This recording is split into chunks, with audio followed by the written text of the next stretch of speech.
Today we'll be giving a gameplay overview and review of the game Light of Dragons, designed by Bujar Haskaj and Adrian Bolla and published by SunCore Games.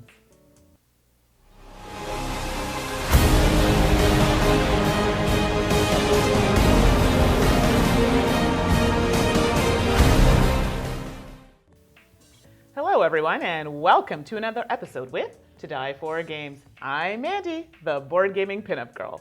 My fellow hosts are Tracy, the gaming maven. And I'm Steph, the games teacher. Are you looking for a particular part of the video? Gameplay, components, or review? Well, we've got timestamps below so that you can find whatever segment you're looking for. We always welcome your feedback and are happy to hear what you have to say, so please leave a comment below. If you don't want to miss out on our next episodes, click on the subscribe button and you'll be informed when we add new content to the channel. Light of Dragons plays in 10 to 30 minutes, is suggested for ages 12 and up, and accommodates 2 players. We've got Light of Dragons all set up and ready to go, so let's get to it.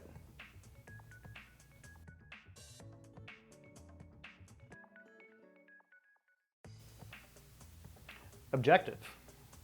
Using 6 types of creatures of differing power levels and abilities, you will defeat your opponent's creatures to earn might points equal to the defeated creature's power levels. So Mandi, tell us what's inside the box. Components: 1 rulebook, 2 creature cards, 15 red creature dice, 15 black creature dice, 4 indicator cubes, 1 game board, 2 exile bags. All right, now that we know what we're playing with, how do we set up? Tracy? Setup. Place the board in the middle of the table. Players place their 15 creature dice in the reserve to the right of the game board. Players place their exile bag to the left of the game board. Players will then place indicator cubes on each of the 2 might point bars and the 2 trigger bars.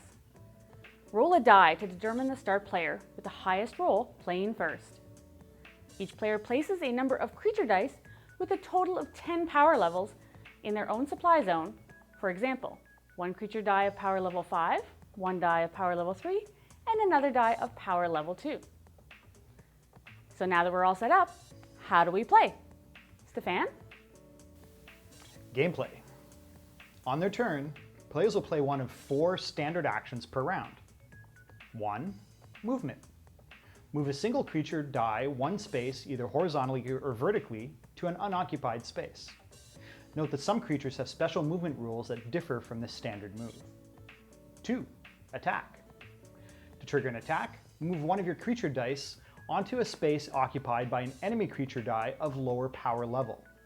The one exception to this rule, a creature of power level 3 always defeats a creature of power level 6.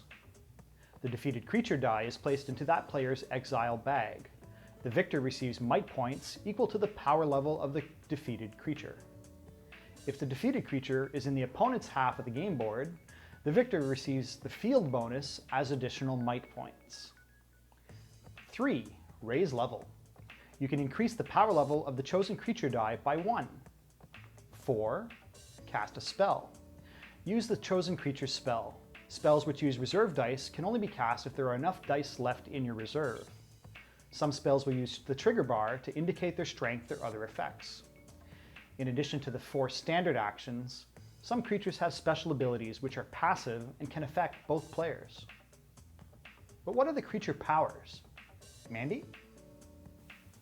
Creature powers. A group of 3 or more orthogonally adjacent souls form an impenetrable barrier.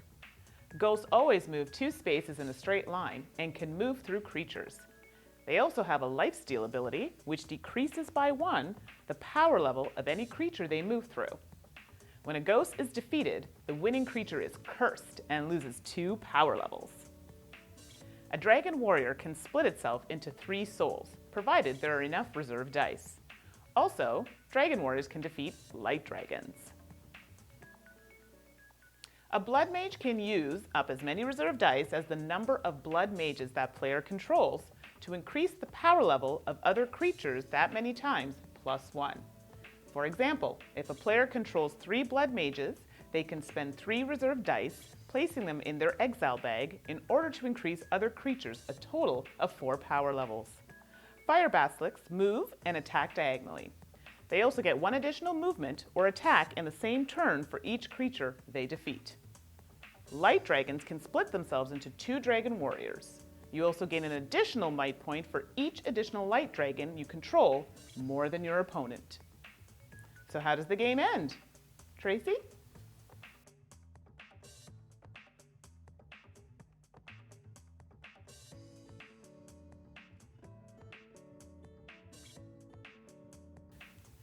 Game end. The first player to 10 might points wins the game. So that is how you play Light of Dragons.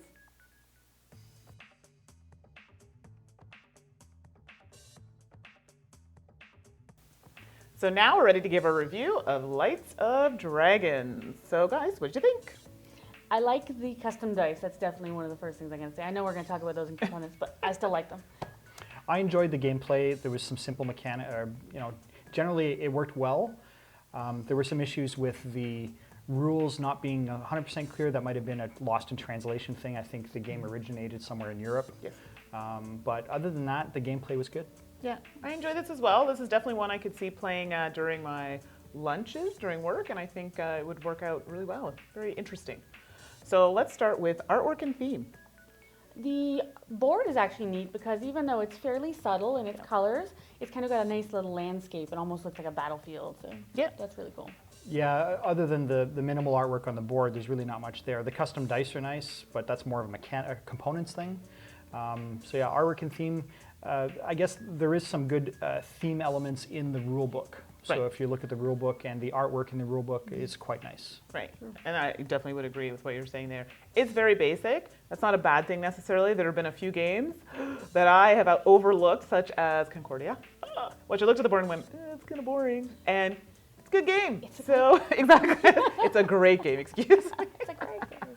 So in that sense, it's simple, but it's effective, and it ties in well with what you're working with. Because I find the dice kind of stand out. So the board itself is kind of, it's a bit more plain, but it's good because you can actually see the dice and the movement. So I think it's very good. Mm-hmm. Quality of components. The dice are really nice. They're plastic dice. They're large. They're large. There's only one little thing I would say is the numbers, because the numbers Right. are kind of important until you start getting used to the imagery of the symbol. The numbers are really small, so they're a little hard to Right. pick out on the darker dice. But that might force you to just learn the symbols that much faster. That's true. It's just one small thing I would say, Yeah. but the feel of them are great. They're Yes. fantastic. I agree. The dice quality is great. Big hefty dice. I like that. They sit well in the hand. The game board itself, I felt, could have used a little bit of sprucing up. I mean, it's serviceable for what it is. Mm-hmm. Maybe they could have embellished it a little bit somehow. I'm not exactly sure how. But other than that, it was definitely a thick enough cardboard. Right. And the little cubes that you use are the standard wooden cubes you use to mark your might points and your trigger points. Mm-hmm. They're fairly normal. I've seen in many Euro games. So no, quality components was quite good. Oh, and the box, by the way. The Oh, box. yes, the box is actually really nice. Well, you can talk about that, yeah. Well, the box is just, it's got color all around. It's a square cube type box, almost like a tissue box. And it's really lovely because it's got art all around and on the top. We'll so it's put a really picture nice up so you on guys your shelf. can check it out, yeah. Yeah, and the box, I agree. Great artwork on the box. I didn't like that it was one of those boxes that has all this empty space in it. Okay. So Fair enough. I agree. Great artwork on the box. I really wish the box was more fitted to the amount of components in the box. So now I almost wonder if, because it's really the board that causes the box to be the height, But then just It instead of does. storing it Right. on a diagonal like they do or in maybe the have it box, split, like have it, Flat. have a smaller flat box. right, a smaller box, but maybe even split the board. Yeah. You can have 2 pieces versus 1. I'm just throwing Yeah. ideas out there. I mean, Could- overall could it was also fine, do, but yeah. yeah, I just find after a while boards that bend in the middle either tend to start to wear break anyway. down. I mean, right. if you only have a couple of games in your collection, it's no big deal. For But sure. when you start to have a considerable number Right. of games in your collection, unusually shaped boxes are hard to store. They're hard to place. And this is an unusually shaped box. Very pretty, unusually shaped Yeah. box, but yes. Okay, so game mechanics.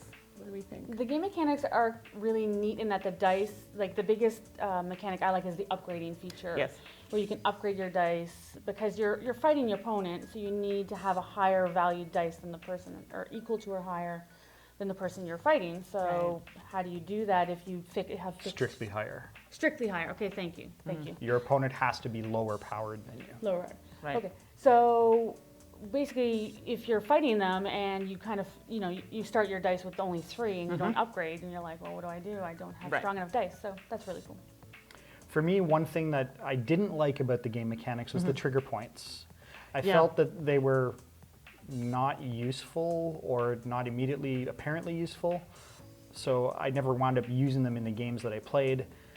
And it just seemed like it was wasted space on the board and a wasted mechanic that didn't really get used. Right. Personally. No, I agree. And it was something that was like, it's there. I'm like, oh shoot, yeah, I had those. I never used it. So I kind of And they go away at the end of the turn that you get them. So yeah. You have to use them right away or they're gone. So the incentive for me to use them, no, I'm probably going to forget about them. Yeah. But overall, I agree with you. I mean, I like the whole movement of the dice. That was kind of new for me. I haven't played a lot of games like that.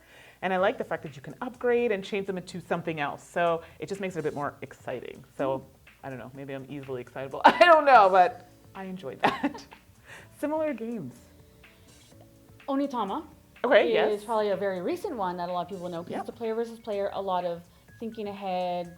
Now, this one I find has a little more variability than Onitama because you only have 5 fixed cards in this game where you can do a lot more. Exactly. But same idea. You're moving your dice to plan ahead for your next moves to attack. So. One that just came to mind that I just thought of that we have is called Quantum. It's a space-based game where the dice are spaceships. But it's a similar idea where there's these large oversized dice and they represent spaceships of different sizes and strengths. The lower numbered dice are bigger ships. The higher numbered dice are smaller ships. And you move around and you try to colonize planets using the dice. Right. And you interact with the other player's dice on the board. So it's another game where you use dice as symbolizing something else like creatures or ships. So Quantum, although space-based, some similar mechanics there. Okay. That is a game I have not played, so we will add it to my list. But Onitama I own, and yes, it would definitely be the most similar that I can think of. So overall, I enjoyed this game. It was fun. It was easy enough for me to pick up. I find sometimes when games get overly complicated and it's so simple, I have no desire to play it. So in this sense, I enjoyed it. And it's going to work for me that I can actually play it often because I can bring it to work, play it at lunch. So overall, really good. I liked the art. Really, really a big fan of the dice. Oh my gosh, I love big dice. I'm half blind, okay, so I need them really big so I can see it. I'm sorry. So, I'm being honest. So for me, that part was like winner right there. You guys. Well, because we are a 2-player household, it's nice to have some 2-player games. And there's not many really well-balanced 2-player games. And this, I find, is a well-balanced 2-player game. It's about as balanced as it can get. You start with exactly the same thing, and there's no randomness to the game, right? So it's all about... It's all strategic. It's all strategic, and you have the same dice with the same powers, the same number of dice. So it's completely strategy, and I do like that. It's a great little 2-player game. One thing that I would maybe change if it was to become more broadly published or broadly available is a rework of the rules. Yes. Maybe make them available on Board Game Geek. Again, just some of the rules are a little clunky. I think that's mostly a translation from other languages into English. If I were fluent in the original language, I'm sure the rules would come across superb, but the English translation lost a little bit. So that's just my only complaint about the game. Okay, so overall, I think we enjoyed it. So definitely something that you should check out. Additionally, they have the next game coming out. This one is Roots of Mali. That is their Kickstarter that is launching July 2016. So you can check out our video that talks about that game as well. Okay, so until next time. Bye. Bye.